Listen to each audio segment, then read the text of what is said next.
front of the stone-reinforced Nazi superstructure, and the orange light pours onto the blue snow and fills the misty air with glowing light beaming from the interior. My men and I stand by outside the glowing light.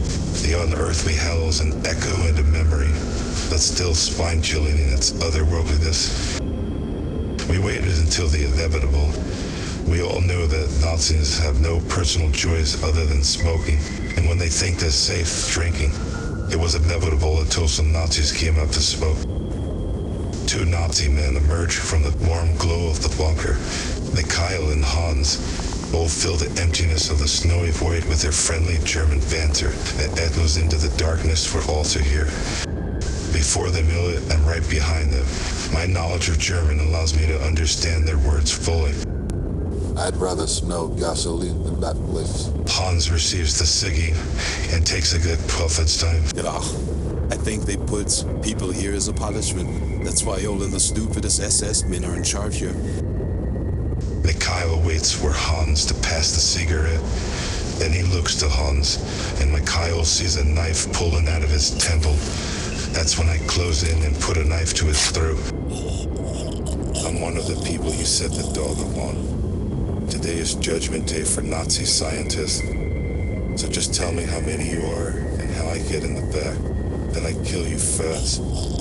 Otherwise, die like a Nazi. I tell him with the same voice I put my son to bed with. I hear my own breath in his ear, so I know he heard me speaking in his own mother tongue. They'll never cure the Wolfenstein. It is the masterpiece of our work and our legacy after death. Mikhail says with his warped Nazi devotion. I know there's no falseness in his voice, so I cover his mouth and stab him in the groin. A painful wound. Between us soldiers, we know he dies without treatment, so talk or die like a Nazi. Either way, I don't care. I tell him that in German so he understands. I see you in the cabbage patch, son.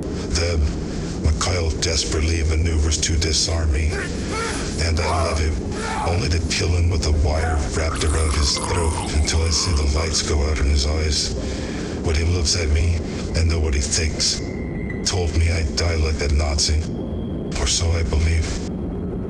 As I gather his security key cards for the facility, we're spotted by soldiers near the second floor window, and then an alarm sounds, and my men race to the vaulted doors at the front of the facility as they take on fire from inside in a desperate power struggle over access to the front. It's too late for a sneak attack. We need to end these people now. I make my decision to disable the facility and then run off with the rest of my men. Cripple this place, then we leave. That's our goal. The fight is intense, and we lose Igor in the shooting. But we hold the door, and we press our advantage and decimate what we can with the bombs we carried, while mist pours through the air, filling the lab with rays of light. And then the gate opens, with the shadow cutting through the mist. Russian people of different ages appear out of the misty air of the gated area. Some wearing the same uniforms as us, as they emerge with devices that look like welding goggles over their eyes, and scatter about aimlessly, while we stand there unsure of what our next move should be, as our path inside is now blocked by dozens of our own people.